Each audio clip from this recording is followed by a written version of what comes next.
Di sini akan gue informasikan bahwa ada mantan DC dari Finance. Di sini dia membocorkan beberapa informasi tentang penagihan pinjaman online, baik itu debt collection ataupun debt collector. Jadi bagi para pemula yang saat ini sedang mencari informasi desa lapangan pinjol atau yang sedang takut tentang pinjaman online, Anda dengarkan dan perhatikan apa yang gue sampaikan dalam video ini. Karena di sini gue dapatkan kabarnya bahwa ada yang mantan DC Finance atau leasing dan dia memberikan beberapa informasi yang penting nih bro.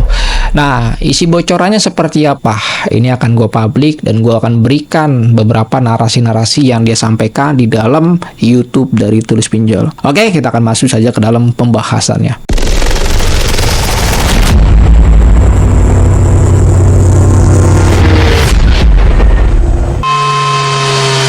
Assalamualaikum warahmatullahi wabarakatuh. Kita berjumpa kembali lagi dalam channel YouTube Tulis Pinjol. Video kali ini gua akan membahas tentang yaitu bocoran dari mantan DC dari Finance. Ya, teman-teman tolong perhatikan apa yang ada dalam video ini. Dia berkomentar di dalam channel YouTube gue seperti ini.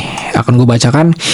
Gak usah dibayar itu pinjol atau pay letter, biasa aja, nggak usah takut, masih pinjaman receh. Gue mantan eksternal dari Finance yang gue tagih ratusan juta, angsuran mobil konsumennya biasa aja, walaupun nggak bayar, yang penting belajar royal, kasih aja yang ngunjunginya buat beli rokok sama bensin, pasti aman, nggak bakal dikunjungi lagi karena orang kerja itu nyari duit bukan nyari nama. Nah, oke. Ini penting sekali, ya ada beberapa poin yang akan gue bahas dan dia mengakui yaitu dari mantan eksternal ya, mantan DC Finance dari eksternalnya atau debt collectornya ataupun DC lapangannya, seperti itulah ya. Nah, dia di sini mengutarakan katanya kita yang didatengin sama DC ya, dia mengatakan yang penting belajar royal, kasih aja yang ngunjungin tuh buat beli bensin atau rokok, ya mungkin gocap atau cepet. Cara-cara seperti ini gue tidak pernah merekomendasikan, tidak pernah mengarahkan Anda untuk lakukan itu. Ya mungkin kasih gocap, kasih cepet biar mereka kabur atau tidak nagih lagi. Jangan lakukan seperti itu. Kalau Anda lakukan seperti itu, ini justru malah bahaya. Bahaya yang pertama adalah Anda dinilai Anda memiliki uang. Anda dinilai Anda memiliki uang. Jadi kalau ada DC yang datang itu ya pahitin aja, nggak ada duit, seperti itu. Mau dia datang 100 kali, 1000 kali, Anda bilang aja, gua nggak ada duit. Kalau kasih minum, kasih kopi ya oke aja. Tapi kalau sampai Anda memberikan uang bensin atau uang sogok lah bahasa kasarnya seperti itu, jangan pernah Anda lakukan seperti itu. Baik itu gocap 20.000, 10.000, 100.000, jangan. Dan yang kedua poinnya, ini akan menjadi keterbiasaan. Tuman, kalau orang Betawi bilang namanya tuman. Nanti tuman tuh DC-nya, kebiasaan. Ya mungkin tidak Anda aja yang dilakukan seperti itu, tapi nanti mungkin nasabah-nasabah yang selanjutnya akan diperlakukan seperti itu. Akan terjadi yang namanya bahan intimidasi. Kalau gue nggak dikasih uang bensin, gue datengin mulu. Jadi mereka datang nanti bukan menagih, tapi melakukan intimidasi. Intimidasi yaitu gue datengin terus deh, biar gue nanti dapat uang rokoknya, biar gue nanti dapat uang bensinnya. Gue datengin terus deh sampai dia capek. Salah caranya seperti itu. Itu yang bahaya.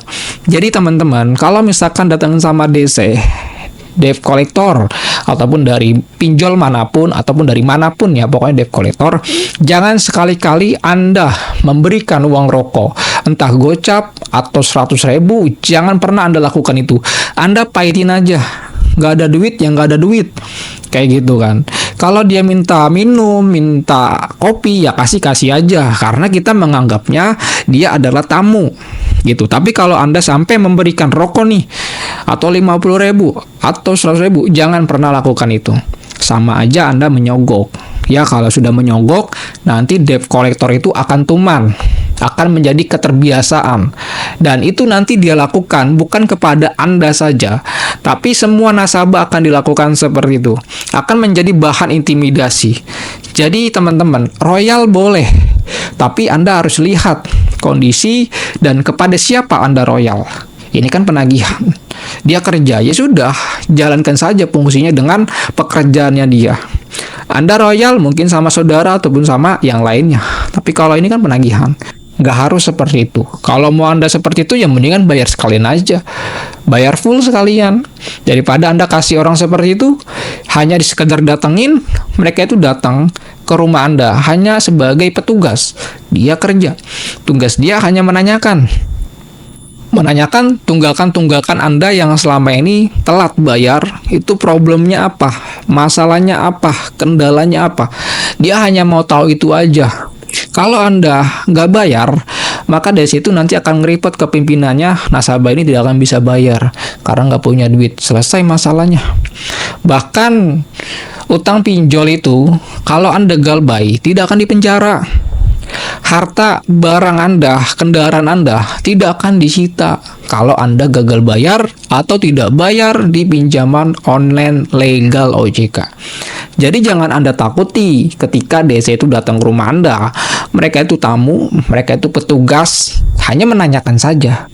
Kalau ada debt collector bergaya preman, naginya kasar, arogan, dan lain sebagainya, Anda siapkan handphone, rekam, videokan, dan viralkan. Kalau di sini ada unsur tindakan kekerasan, segera laporkan kepada pihak yang berwajib. Segera, karena Polri dan TNI sudah membentuk Satgas Pemberantasan Premanisme yang berkedok, yaitu debt collector. Yang berkedok juru parkir. Mumpung ada kesempatan, Anda gunakan manfaat ini. Gunakan, ada posko-posko, Anda gunakan itu agar nanti debt collector itu akan ditangkap tuh bro. Jadi nggak ada lagi negara kalah tuh sama yang namanya preman. Walaupun dia kedoknya debt collector, walaupun dia kedoknya A, B, C, D. Kalau di sini ada indikasi bergaya preman, ya premanisme, ya segera laporkan saja. Jadi solusi yang tepat adalah Anda nggak mampu bayar, Anda nggak kuat bayar, jangan coba-coba paksakan diri untuk melakukan pembayaran. Jangan sampai Anda menunjukkan bahwa Anda punya uang, bahwa Anda mampu bayar. Jangan pernah menunjukkan itu. Ya, bilang aja nggak ada duit. Nanti deh gue bayar melalui aplikasi aja. Walaupun Anda diancam-ancam, ditakut-takutin, katanya mau datang 10 orang, 5 orang, satu mobil datang mulu. Jangan pernah kalian takutin. Itu cuma gertakan saja. Dia datang mulu, tentu yang rugi DC-nya, bukan kalian. Kenapa DC yang rugi? Karena setiap datang ke rumah nasabah nggak membuahkan hasil. Sedangkan debt collector itu sudah membuang uang-uang operasional seperti bensin, uang makan, kopi, rokok untuk mengunjungi untuk satu nasabah. Dan gak hanya itu, debt collector setiap ada tugas, dia itu harus mencapai target. Kalau dia tidak mencapai target, ya wassalam DC-nya. Mungkin nggak digaji, mungkin nggak dapat fee, dan lain sebagainya. Siapa yang rugi? Debt collector, bukan kalian.